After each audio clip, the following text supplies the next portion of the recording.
SG, Sally Dlamini. We've got the national organizer, Comrade Alec Nkuna.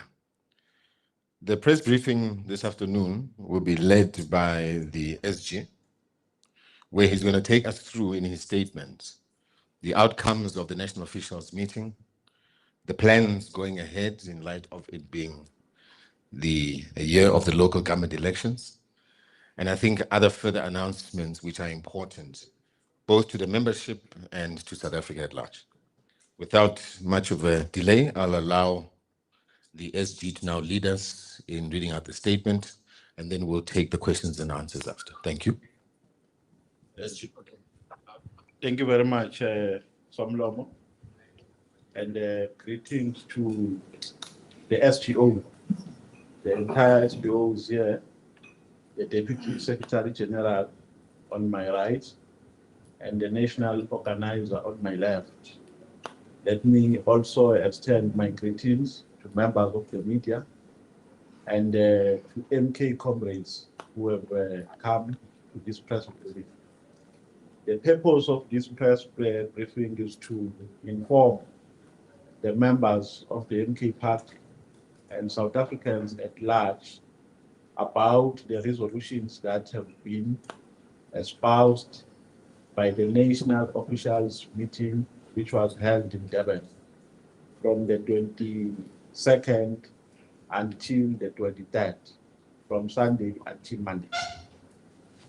Fellow South Africans, members of Umkhonto Isizwe Party, and members of the media, revolutionary greetings. We address you today following the officials meeting held on Sunday, the 22nd of March 2026 until the 23rd in Durban, KwaZulu-Natal, where the leadership of Umkhonto Isizwe Party undertook a comprehensive assessment of the current state of the organization, the broader political environment in the country and internationally, and also urgent political organizational tasks that lie ahead in the immediate term of the party. The Commander General, President Jacob Zuma of Umkhonto Isizwe Party, provided a very solid political guidance and direction to the national officials meeting. The national officials received and deliberated on a number of detailed reports from all functional units and executive offices in the organization, including a comprehensive organizational report presented by the Secretary General. The reports tabled in the meeting confirmed that while the MK party has experienced rapid growth and widespread support across the country, there are areas that need strengthening within the party's overall institutional framework. The meeting adopted a strategic, institutional, and political roadmap to reaffirm the party's position as a beacon of hope for the downtrodden masses of our people in South Africa. The briefing is intended to provide a summary of robust discussions, resolutions, and decisions taken by the meeting, as well as the instructive political direction and mandate from the Commander General, President Jacob Zuma. South Africa is facing a number of serious political, social, and economic challenges, including deep economic inequality, mass unemployment, especially among the youth, a crisis of governance and state capacity, growing social instability, and water crisis. The current political arrangement between the former ruling party, the ANC, and its coalition partner that is made up of largely of the remnants of the apartheid hierarchy, the DA, and the so-called GNU, has failed to resolve the fundamental contradiction of our society. The GNU is nothing more than a coalition of political parties interested in holding on to power for the sake of power itself, and not the interest to serve the ordinary masses of South Africa. The shocking revelations of abuse of state power, rampant corruption and greed, collision between criminals and those entrusted to preside on institutions of law enforcement and adjudication of justice in the Madlanga Commission ad hoc committee in Parliament, and also ventilated in some cases before our courts, clearly demonstrate the depth of crisis we are facing as a nation. The revelations at the Madlanga Commission and ad hoc committee in Parliament attest to the current trust deficit between the state and ordinary citizens. The true colors and intentions of the so-called GNU are being exposed in both the Madlanga Commission and Parliamentary Ad Hoc Committee. The question that should be foremost in the minds of ordinary citizens in South Africa is whether the ANC and DA government can be trusted to continue leading our society against such glaring and shocking revelations happening under their watch. The smaller parties supporting the GNU coalition are merely there to pick up the crumbs and spoils of power.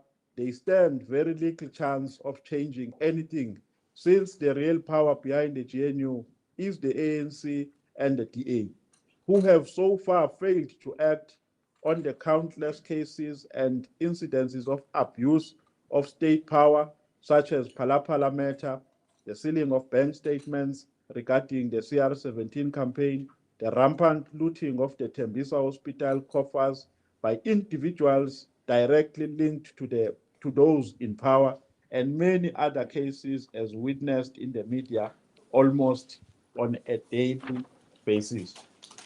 Under the troubling circumstances explained above, the call by President Zuma, repeated recently at his visit to the president of the Economic Freedom Fighters, Mr. Julius Malema, for all progressive black parties to unite and work together to complete the liberation project in South Africa, is the most progressive political intervention suggested since 1994 to resolve the crisis facing this country. The MK party positions itself not as just another political party seeking votes to be in power, but as a liberation movement committed to the fundamental transformation of society and the immediate and direct total uprooting of the legacy of apartheid and colonial conquest. We are driven by the belief that political freedom without economic justice is incomplete. The Umkhonto weSizwe Party strongly condemns the escalating war in the Middle East involving the Islamic Republic of Iran, the State of Israel, and the United States of America, and calls for an immediate cessation of hostilities in the interest of global peace and stability.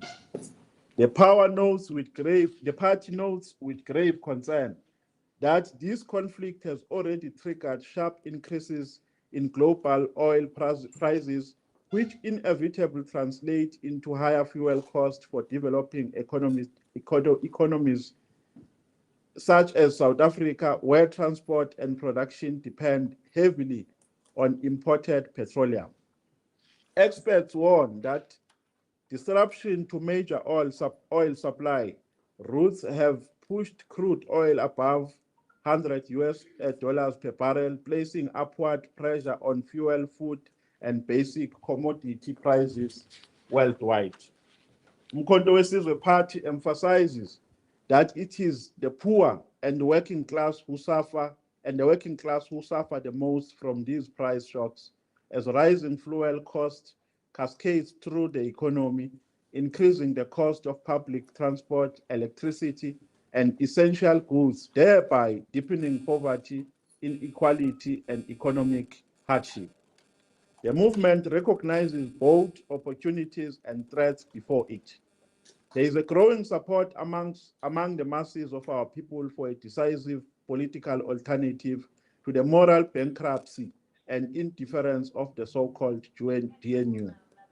While our people are looking forward to an MK party to govern, our party is at the same time facing political attacks and misinformation, attempt to discredit and destabilize the movement, risk of internal opportunism and infiltration.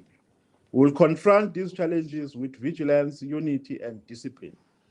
In terms of the state of the organization and work that needs to be done by the Secretary General to improve overall functioning of the party, the following areas can be highlighted: improvement of administrative systems to cope with the rapid growth in the party, consolidation of discipline and conflict resolution mechanisms in anticipation of challenges as the party grows at a rapid pace, leadership deployment challenges and contestations arising from the very rapid growth trajectory in the party. It is important to acknowledge that the announcement and clarion call by President Zuma on the 16th of December 2023 and the excitement and the hope that the announcement created imposed conditions of both potential strength and possible weakness, as the organization did not have sufficient time to fully consolidate leadership structures, vet cadres, and build strong institutional systems while having to build an immediate election machinery within 5 months of its formation. The unprecedented positive outcome of the 2024 national and provincial elections is a testimony to the amazing work from the many volunteers and members of the party. As the party prepares itself for the upcoming 2026 local government elections and 2029 national and provincial elections, seeking to take over and lead in the majority of councils in South Africa later this year, and take over national and provincial government in 2029, it is abundantly clear that there is a need to build strong institutional, political, and accountability systems within the party. For a political party that is growing at such a rapid pace, the internal institutional challenges identified through various reports discussed in the meeting of the national officials are generally to be expected. The roadmap presented by the Secretary General outlines the specific steps and interventions to be undertaken to improve on challenges identified. The leadership has resolved that the immediate priority is to consolidate organizational discipline, unity, functionality across all levels of the party. To achieve this, the following interventions are being implemented. Firstly, immediate intervention will be paid to strengthen the conflict and dispute resolution mechanism, to address internal disputes, resolve grievances, and ensure that the organizational processes are respected and complied with. Secondly, the national officials will embark on a nationwide consultative process to engage the general membership of the party in all the branches, sub-regions, and regions. This process will ensure that the voices of ordinary members are heard and that solutions are informed by the lived realities in our branches and communities. Thirdly, the party will reassert constitutional authority and centralized coordination through the Office of the Secretary General. Clear reporting systems and accountability mechanisms will be strengthened to ensure discipline and coherence. While making it clear, the MK party must operate as a united, disciplined, and mission-driven movement. In preparation for the upcoming 2026 local government elections, the MK party has taken a bold and strategic decision to establish a nationally controlled and operationally devolved election machinery. This means the organization will direct its full energy and resources towards electoral mobilization and campaigns. Party structures will be streamlined to prioritize community engagements and voter mobilization. The operationally devolved election machinery will activate direct voter contact, identify key developmental challenges, and seek guidance from our masses in resolving these problems. This approach is designed not only to win the upcoming local government elections, but to unite the organization around a common national purpose of reclaiming the pride and dignity of our people, restore confidence in public institutions, and build an economy that is self-reliant and globally competitive. The meeting highlighted that branches, which are the backbone of the organization, remain unequal in strength and functionality across the country. As an immediate measure to improve this aspect, the MK Party will rebuild branches as centers of the people's power, strengthen political education and cadre development, ensure branches are active in community struggles, not just only on elections. Branches of the MK Party must become active political schools, organizing centers, and vehicles for community empowerment.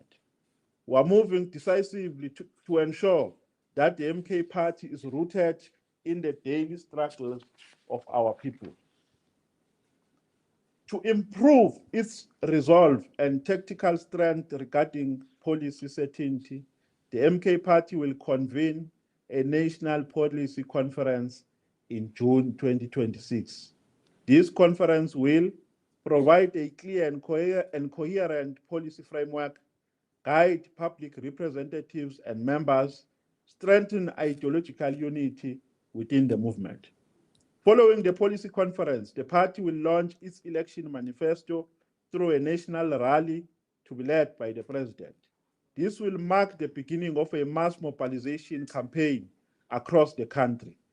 The leadership has adopted a clear roadmap with defined timelines, including immediate consultations across all provinces, establishment of election structures, a national policy conference in June, a national manifesto launch rally at the beginning of the election period or of the campaign period. And then it will be followed by the Siatata rally, which will be on the eve of the elections. These steps are aimed at stabilizing the organization and preparing it for a decisive electoral victory in the 2026 local government elections. Further to the above, the national officials have resolved to establish committees that will assist implementing the roadmap as follows. Policy Formulation Subcommittee. This committee will focus on consolidating party policies and will be constituted as follows. The chairperson of the committee is Comrade Lucky Montana. The deputy chairperson of the committee is Comrade Kanyisile Litchfield Shabalala. Members of the committee are as follows. Is Comrade Sali Dlamini, Comrade John Lela, Comrade Dr. Mtanti, Comrade Andile Mgxitama, Comrade Jabu Khoza, Comrade Kwenzokuhle Madlala, and Comrade Advocate Dalimpofu, SC. The national officials have resolved to establish the following committees to strengthen the implementation of organizational improvement plans. The National Detachment Committee, national officials, conveners and coordinators of the leagues and the student movement. Here we're suggesting that there must be a working committee. In fact, we've taken a resolution that there must be a working committee which will deal with the day-to-day work of the organization. This is in line with our structural reform and our institutional development program. So the new structures that have been established is a working committee. The working committee will be comprised by the national officials, conveners and coordinators of the leagues, and the secretaries of the provinces. The following structure will be the National Secretariat Forum, which will be comprised by the Secretary General and the provincial secretaries. In conclusion, fellow South Africans, as the leadership of Umkhonto weSizwe Party under the stewardship of President Jacob Zuma, we remain committed to unity of purpose and discipline within the party, organizational efficiency and resilience, serving the people of South Africa with humility and dedication. We call on all members of the MK Party to rally behind the vision of our Commander General President Jacob Zuma and to place the interest of our people above individual interest and personal ambition. The revolution we're embarking on is inspired by the masses of our people at all material times. To the people of South Africa, we reaffirm the MK Party is working tirelessly to build a credible, disciplined, and effective organization capable of delivering true liberation. The task before us is historic. The responsibility is great, but with unity, clarity, and determination, we will rise to the occasion.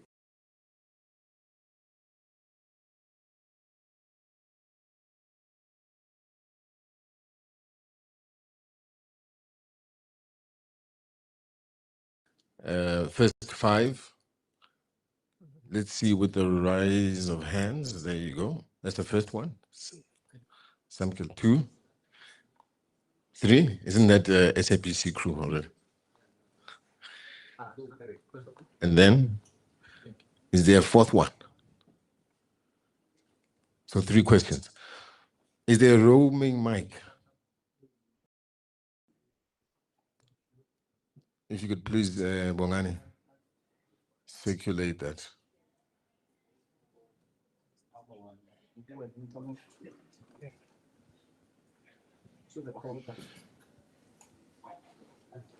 Please state your name and the organization of the publication or the channel that you represent. Thanks.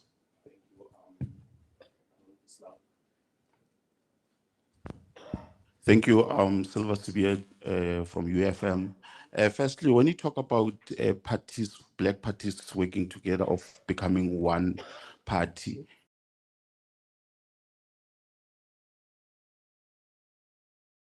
okay, last week mentioning that that is still interest of working with the EFF or becoming one thing. And secondly, when you talk about black parties, do you include all black parties? Does that mean you include Maibuye of Floyd Shivambu?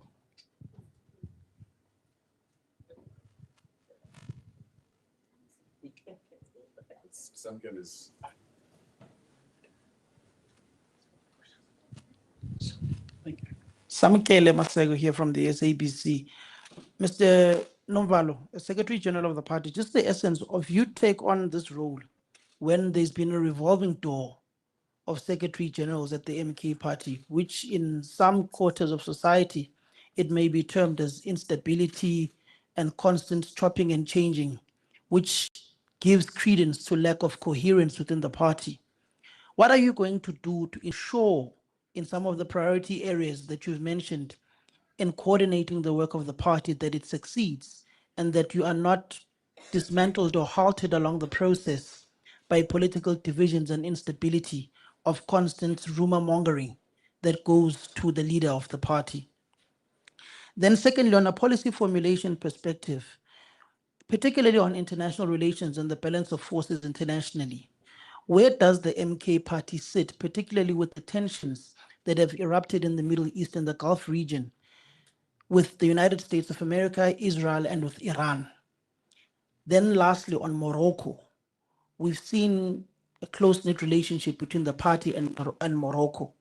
Does that signal the shifting sands in the geo-economic political space within the African continent, with Morocco signaling its overpowering and dominance once again within the politics of Africa? The relationship of MK and EFF, what are the deliberations thus far in finding that unity, noting that you as the MK party basically politically obliterated the EFF and KZN? Thank you.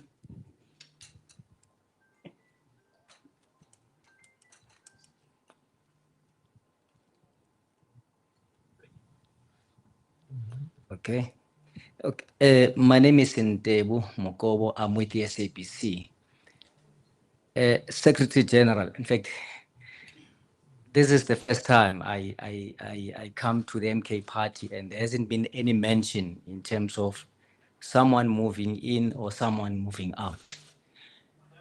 My question is, how are you going to restore, I would say, confidence and hope of the people that voted for the MK party in terms of stability? Because sometimes the changing of leadership has created an impression on people that this is an organization that is so unstable, that is so unpredictable, because today Nomvalo is the Secretary General, and tomorrow or after 2 weeks, Ndlela might be the next Secretary General. So the instability in the MK party, how are you going to make sure that there is this stability and position the organization as an organization that is really alive to the present challenges that South Africans are faced with? Secondly, the MK party has become, for a lack of it, a litigious political organization. You seem to be always in court. I mean, even this morning you are in court. I think you want to take away the pension fund or stop the pension payouts of Ms. Shamila Batoyi. But these are just, court cases that are really difficult to win, or maybe there's been a number of cases that MK party has embarked together with its leader, President Zuma. There's never been a case on rescission. The first time we had a rescission case when the MK party again led that rescission case.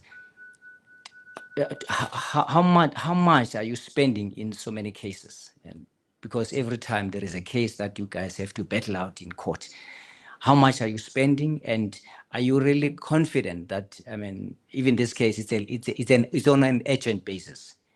Are you likely going to win this case? Why spend so much time in court as opposed to spending so much time trying to maybe electrify the democratic electorate in South Africa on your? I think that's it for now.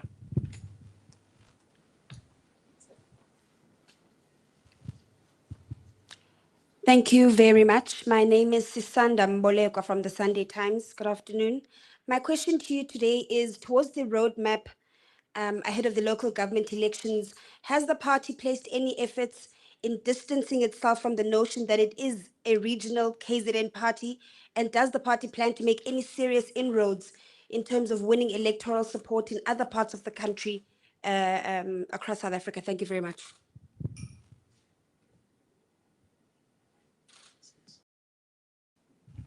I take it that was the last question. Yeah, for now. For now, okay. SG? No, thank you. Thank you, Somlomo. And thank you for the questions that you have asked. I think let me start with the last question that has been asked. I think a narrative that the MK party is a KZN-based organization is a far-fetched narrative. It's unscientific. That narrative can only be driven by people who are lazy to think and who are lazy to do a proper assessment and investigation. And it comes from political illiteracy. Here in Gauteng, we're having MPLs, 8 MPLs. And this is Gauteng, this is not KZN. In the Eastern Cape, in Northwest, we're having an MPL. In Mpumalanga, we are having MPLs. So we are having a national footprint as a party. And the party was formed on the eve of elections, when we were left with 5 months to go to elections. That is why we are saying, when we were dissecting the shortcomings that are currently affecting the party, we said such shortcomings were inevitable because our party had no time to do a thorough assessment during its inception, because we were faced with elections on the other hand. So it's a party that had a twofold assignment from the word go. The first assignment was to build the party from scratch. The second assignment was to oil the election machinery. So this narrative, I don't know where it comes from. We're a national party. And maybe we must demonstrate our national footprints by taking our rallies to other provinces, which we can do with ease. We can take our rallies to the Eastern Cape and our stadiums, the stadium is going to be full. So it's a non-existing narrative which is being owned by lazy thinkers who are lazy to do research, and it comes from political illiteracy. And unfortunately, it does not disturb our morale. We will continue to fight for the establishment and for the existence of this party for a very long time. We understand that it comes from people who hate the party with passion. Just over the weekend that we are approaching, we are going to visit 4 provinces. We will go to Gauteng, we will go to Mpumalanga, we will go to the Western Cape. In the Western Cape, by the way, we won a by-election. So an organization which is based in one province, how can it win by-elections in the Western Cape if it's a KZN organization? Does that mean we passed people from KZN to the Western Cape? No. We are a national footprint organization which is at the formative stage. And this organization is growing both quantitatively and qualitatively. So we just dismiss that with the contempt it deserves, because it does not exist at all, and it's being owned by people who are lazy to do political work or political assessments. Then secondly, on a question of the unity of black parties, I think this is informed by the ideological characterization of the parties that we're talking about. Ourselves and the MK and the EFF, we own the same constituencies who are affected by the same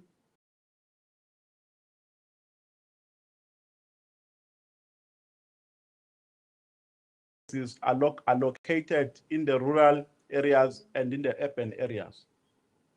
And we subscribed to similar ideologies. So how can we then differ?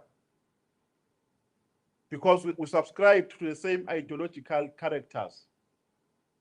So how can we differ because of logos? That will be very petty. On issues of national importance, we must unite. On the issue of land, we must unite. On the issue of free, quality, and decolonized education, we must unite. On the issue of the shortage of water, which is currently a national crisis, we must unite, because we share the same constituencies. Where I come from, there is no member of the DA. When I go out, my neighbor is either an EFF or an MK member. So why do we divide black people if we claim to be representing the aspirations of the working class? If we claim to be representing the interest of blacks in general and Africans in particular, why are we dividing our constituencies? It's fine, we must respect the party independence. There are issues which we cannot tamper with, which are party-based. But on issues of national importance, it's important that we come together as the black parties. And this has not started now. It started a long time ago. When we got into parliament, we established a document called the Charter, the Progressive Charter, which outlines all the strategic objectives for the unity of these black parties.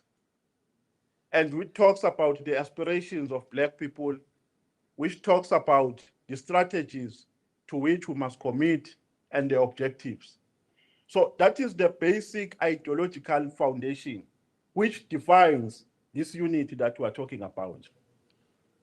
So it's a unity that we must not postpone. And it doesn't matter whether it's Maibuye or what, for as long as they come with good intentions and for as long as they don't have ulterior motives to this agenda of uniting Black people, and for as long as they don't take a mandate from the white establishment, we must unite with them. Because what matters is the unity of Black people. So we must unite Black people and put our egos aside. We must put our personal interest aside.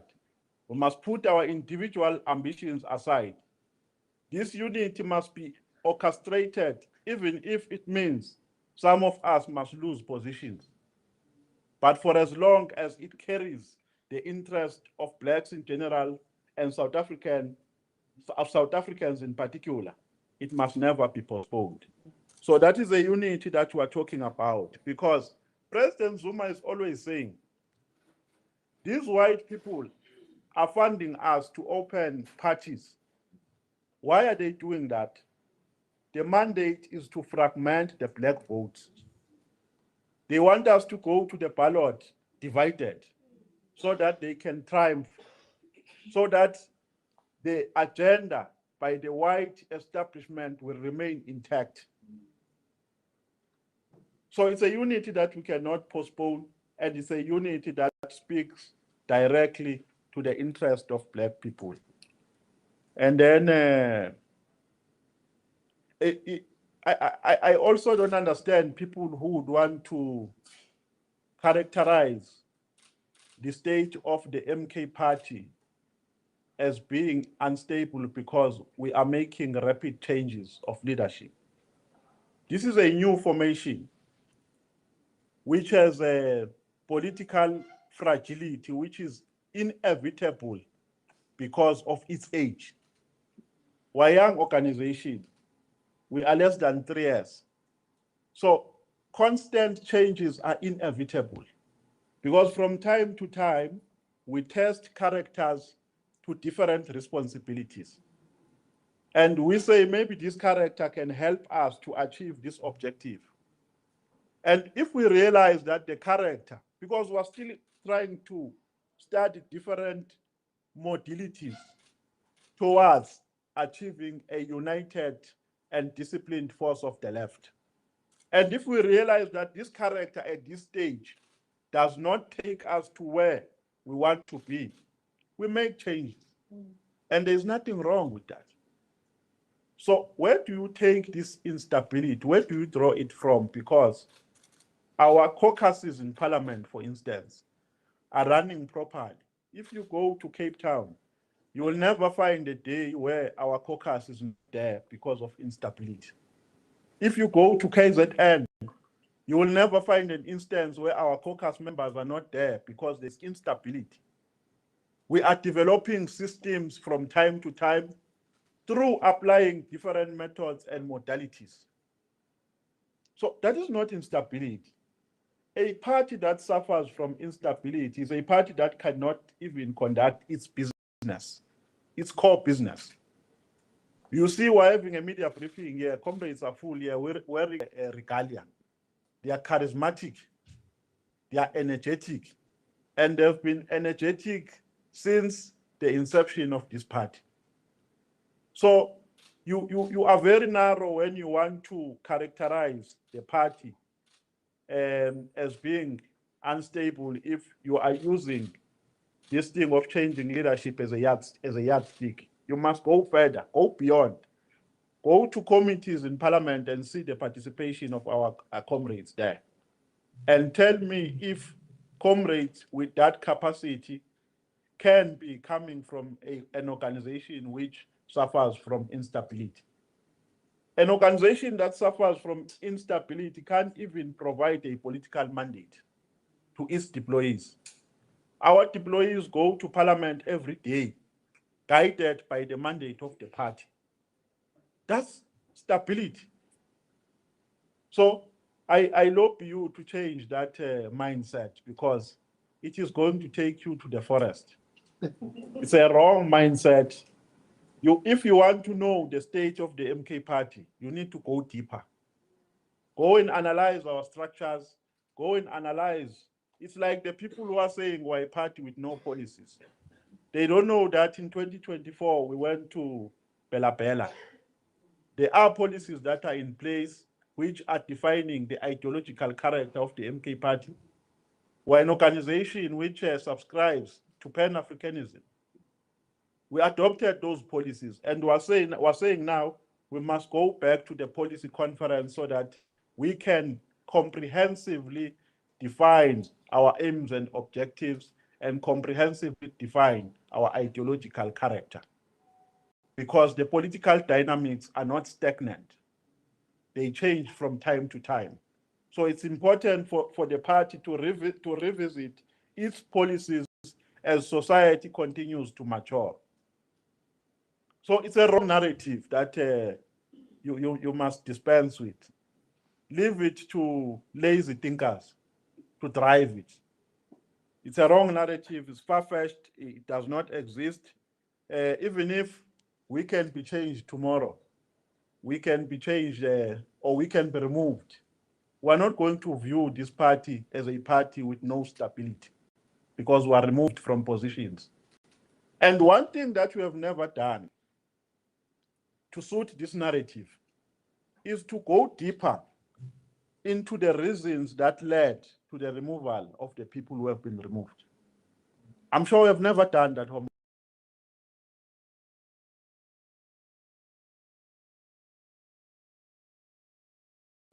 That one has been removed, and therefore there's instability.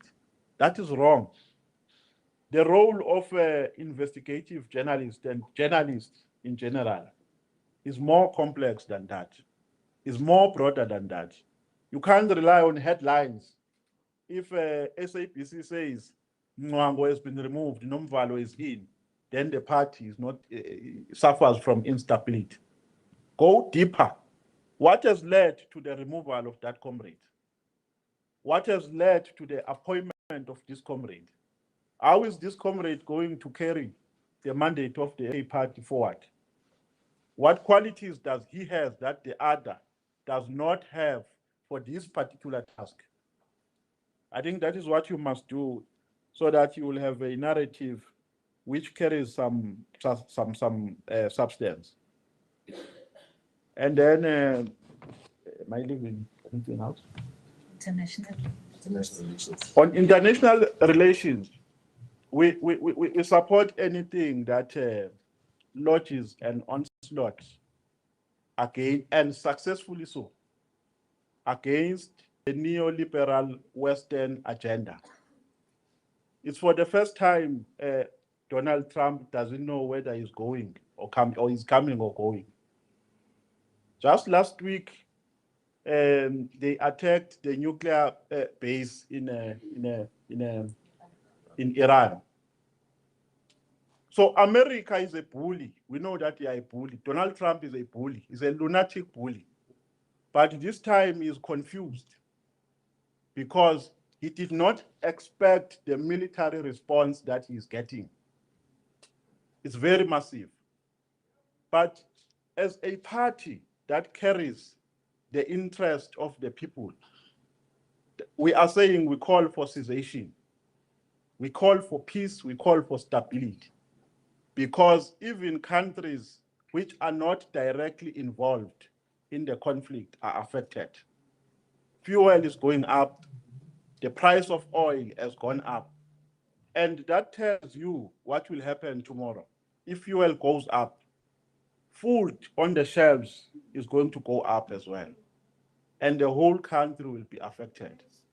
So we're calling for peace. That is our position. We're calling for peace. There must be peace. There must be diplomatic engagements that will lead to peace and stability.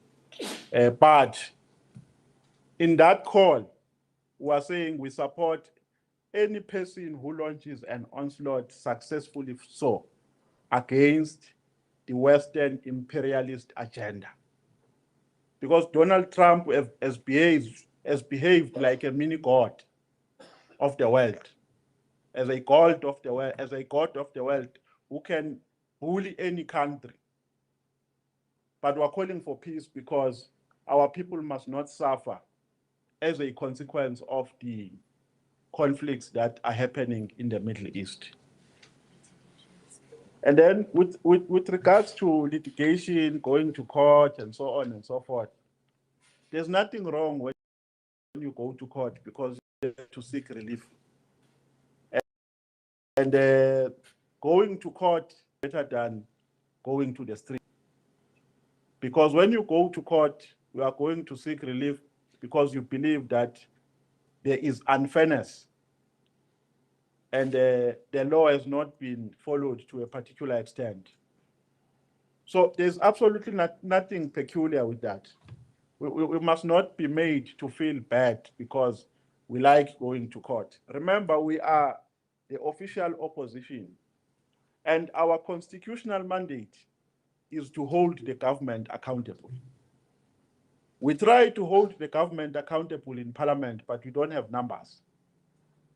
In the ad hoc committee, for instance, there are many things that we have fought for which we have not won. We fought for Ramaphosa not to respond through written questions. We said he must come to parliament and be treated like other citizens who have come in parliament before him, like other witnesses. He must not be given a special treatment because there's nothing special about him. There's everything dishonest and dishonorable about him. So he must not be given a special attention, treatment. We also said General Khan, who is now appearing, whose name is now being spoken about every day in the Madlanga Commission. We said General Khan must come and answer. But because we did not have numbers, we lost those battles.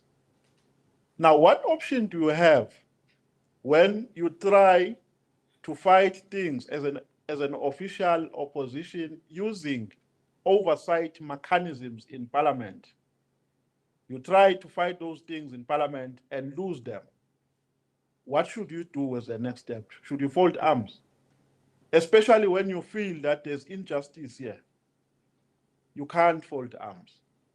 You use all the available mechanisms, including going to court, because court is a legal institution. When you are going to court, you are not going to a sangoma to ask for of killing somebody.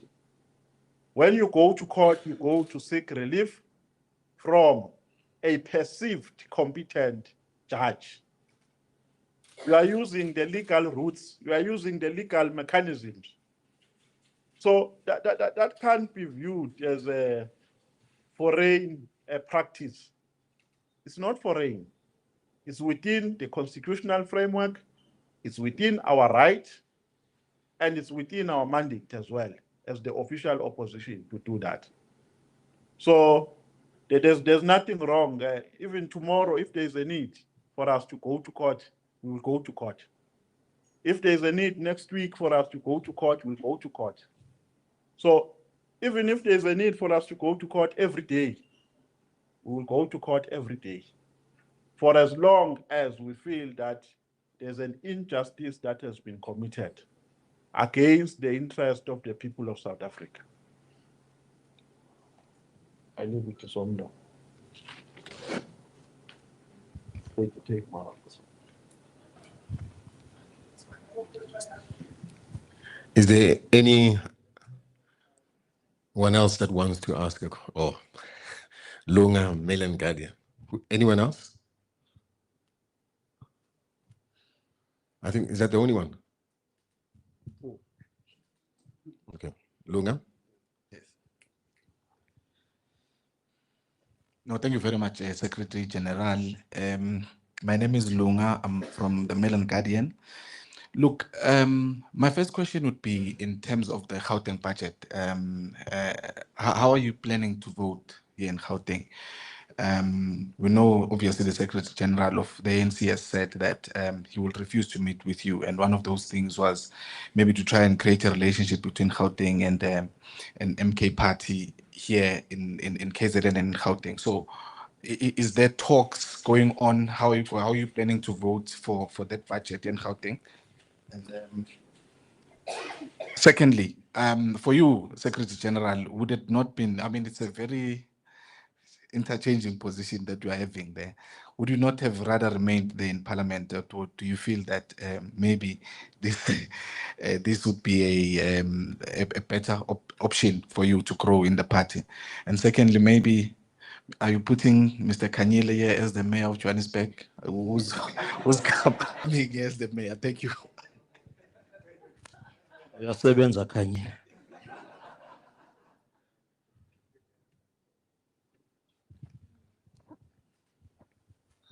Okay, no, with regards to the budget issue in Gauteng, we wrote a letter, I think last week, 2 days ago, to our caucus here in Gauteng, directing it to vote against the budget. So the current position is that the budget must be voted against. And for the following reasons. It's a common cause that the MK party won KZN. We are the largest party and not the majority because of what happened. But we are the largest party in KZN. The ANC is the largest party here in Gauteng.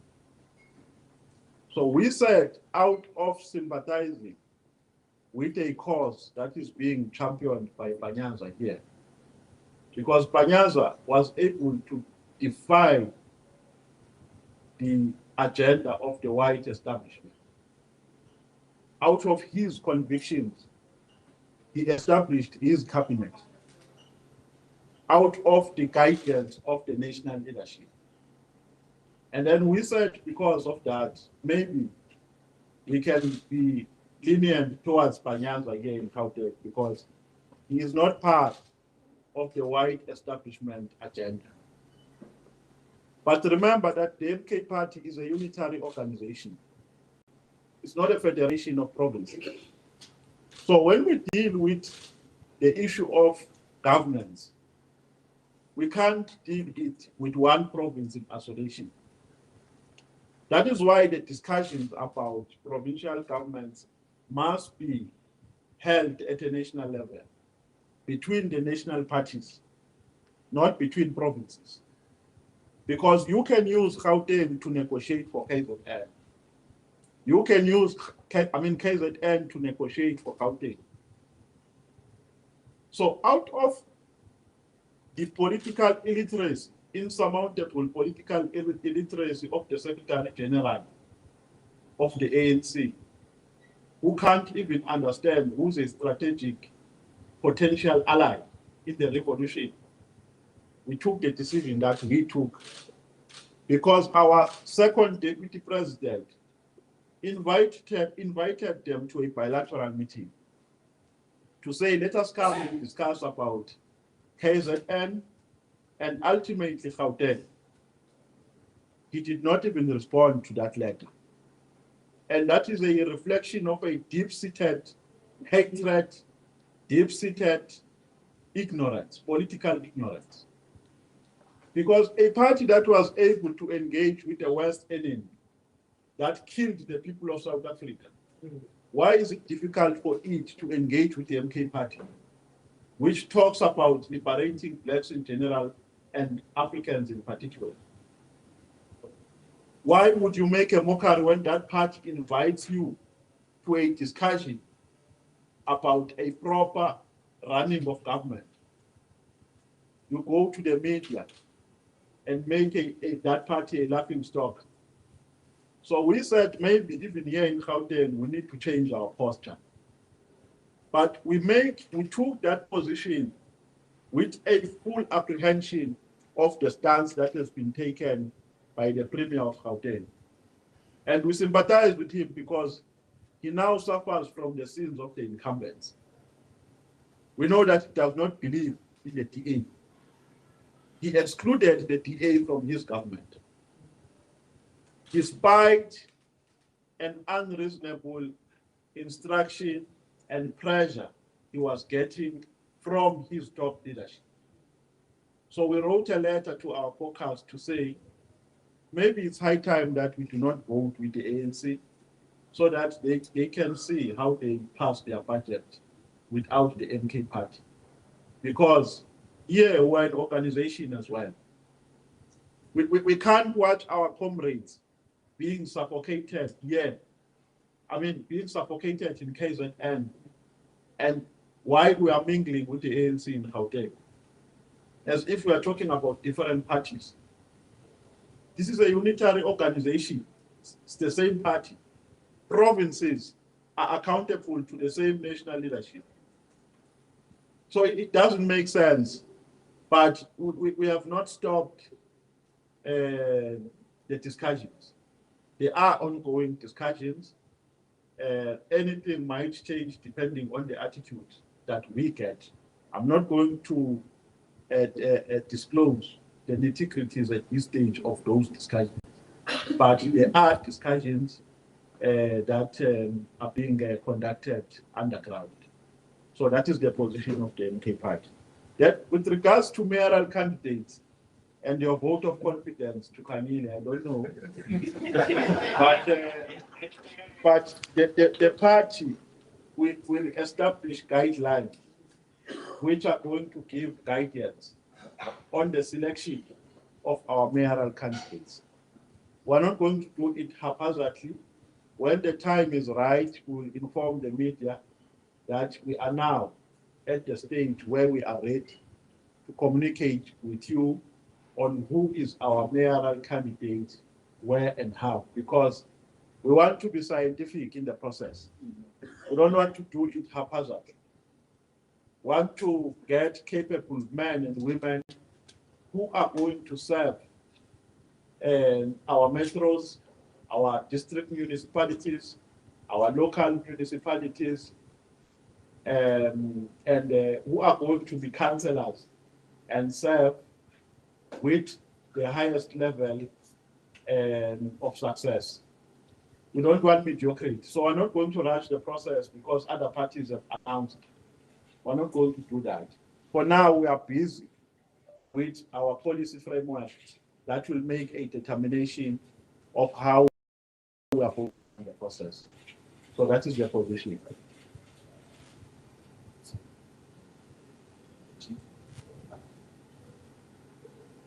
No, but I'm sure if there are changes in Parliament, you will be told. No, I'm saying with you, not rather remain then. No, but as I'm saying, if there are changes in Parliament, you will be told. They usually communicate when somebody has been moved out of Parliament. They make it public. It's reaching, it's overreaching. But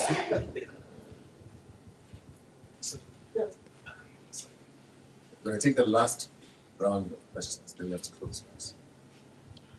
Samkele, once again from the SABC. Mr. Nomvalo, the question on Morocco, you didn't answer it, and also on the issue of strengthening the inner workings of the organization since you are now in office, how we are going to deal with those particular issues.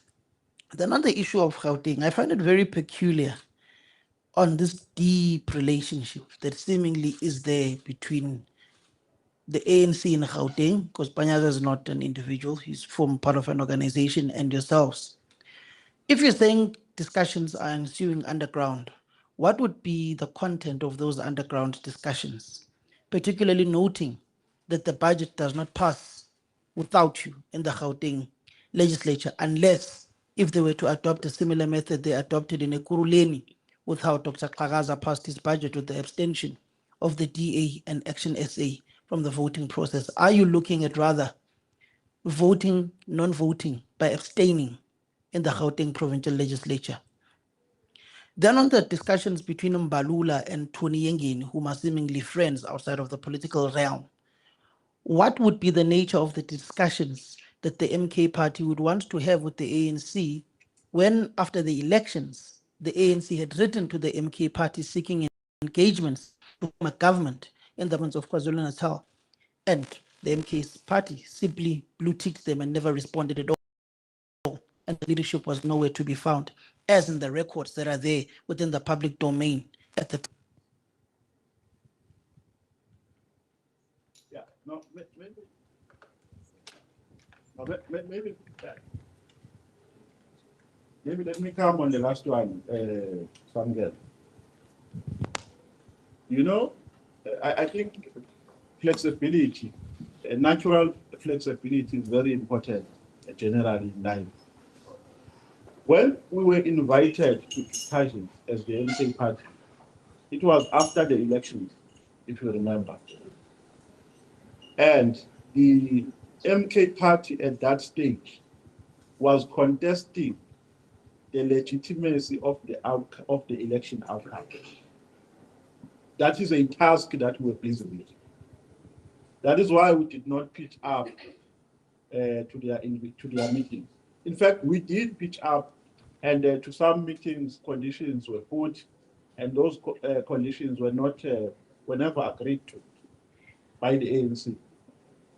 But I'm saying at that time, the reason why we did not initiate a meeting out of our own volition is because the task at hand was to deal with the illegitimate election outcome.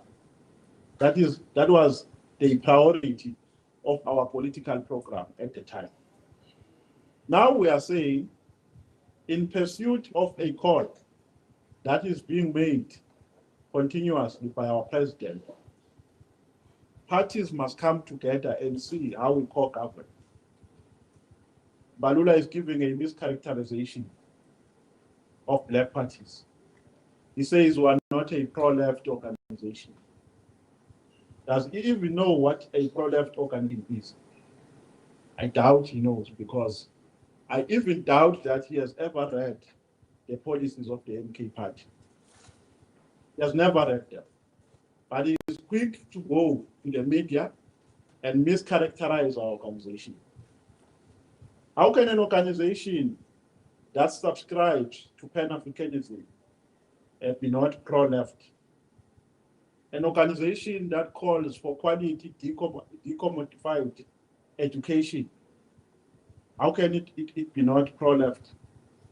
An organization that calls for the restoration of the land to black people, an organization that calls for the restoration of the dignity of black people, an organization that calls for the liberation of traditional leaders. What is left? Does Balula know what left is? Or he is left in not knowing what left is? I doubt he knows what left is. Because the MK party is a pro-left organization. Before we even go to the ideological characters, our constituencies are the same. Like I said, I used to be a party agent. When we count there in my VT, I've never found even a single vote of the DA. Even a single vote. The contestation is always between the EFF, ANC, now MK party. When those people are marching for water, for the shortage of water, they all march for the same plight because they are all affected by the same plight. They march for the same relief because they are all affected by the same plight. So what is left? And how do you define a person who is pro-left and who is not pro-left? So it's a mischaracterization. I think the MK party must offer political education to the Secretary General of the ANC, because really he's doing an injustice to the intellectual capacity of his organization. And what else? Oh, the question about what we will do to build structures, proper structures, or to build a proper organizational machinery. We've just explained here somewhere. We said that the branches are a basic unit. If you want to build an organization, you must start from branches, because it can't exist in the atmosphere. It can't exist in the island. In the branches, that's where the livelihood of the organization is. That's where our constituencies are. That's where our people are suffering. That's where our people are being ill-treated by ANC councillors. That's where our people are experiencing catastrophes of poverty, inequality, and unemployment. That's where our people are feeling the pain of poverty. So if you are not found at a branch level as an organization, you are as good as non-existent. Because where are you driving the agenda of total liberation? Because that's where the agenda is driven. So we are going to build proper branching of the MK party, but that is not going to be the end. We will formulate proper policy positions because the revolution must be regulated by policies. So the revolution must be expressed and the desires, the political and ideological desires must be expressed through policy formulations. So it's not going to end there. We build proper structures. We educate these structures politically so that they don't speak like William Baluda. We formulate policies, proper policies that are going to speak into the aspirations of Blacks in general and South Africans in particular. And we have given ourselves a time frame of building these structures. We're saying before the end of April, we must be having proper structures which are relevant in the confines of the election work at this stage, because the focus is on the elections. And we'll go to a policy conference and you will be there to experience the policy positions that we are going to adopt and that we are going to improve as an organization. Thank you.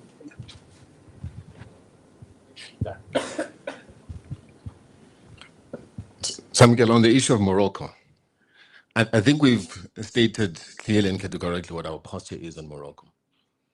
One of the things that we stated is that, this perception that, the Sahrawi people and the Polisario Front are not engaging with the Moroccan government is not factual. It's a posture of those who are not living in the realm that we are living in today. The world has moved on. Last year in October, there was a meeting that was held and set up by the UN Security Council. And in that meeting, there was the adoption of a resolution called 2797. You can go and check on it. That resolution spoke about them bringing unity, okay, to rid of this balkanization perception, this balkanization of colonial borders, right? And just even this year, Mauritania, Polisario Front, Algeria, as well as Morocco, met in Spain, where they were discussing the implementation of that resolution. And if you look at even the details around the countries that supported that, it was countries of BRICS members, our own members supported this. So the posture of MK that it has taken is progressive because the world is moving on. If you look at the agreement, for those that are not informed, let's educate them. Burkina Faso, Niger, and Mali have signed agreements with Morocco, progressive agreements, where they'll have access to their ports for trade. So to position Morocco as if it's a country, that is not bringing about unity and Africanism is incorrect. And the fact that MK's posture is incorrect, it's not correct. That's a wrong characterization of our policy posture and where the world is at. In 2017, when President Zuma was president, he met up with King Mohammed to discuss African unity. So whilst he was at the former liberation movement, leading the same misinformed goons those today that want to come and talk about MK's posture on Morocco being misguided. It's not misguided. We are clear, we know what we're doing. As you know, President went to Morocco, he met up with the leadership there. And by the way, he met up with other members of the front. So to create this perception as if MK's posture on Morocco is not sound, is coming from unsound people. Thank you.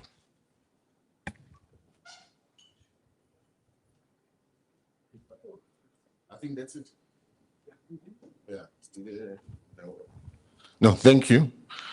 Members of the public, members of Mkhonto Wesizwe, South Africans, and members of the media, we appreciate your presence and for covering this press conference. Thank you. Cheers.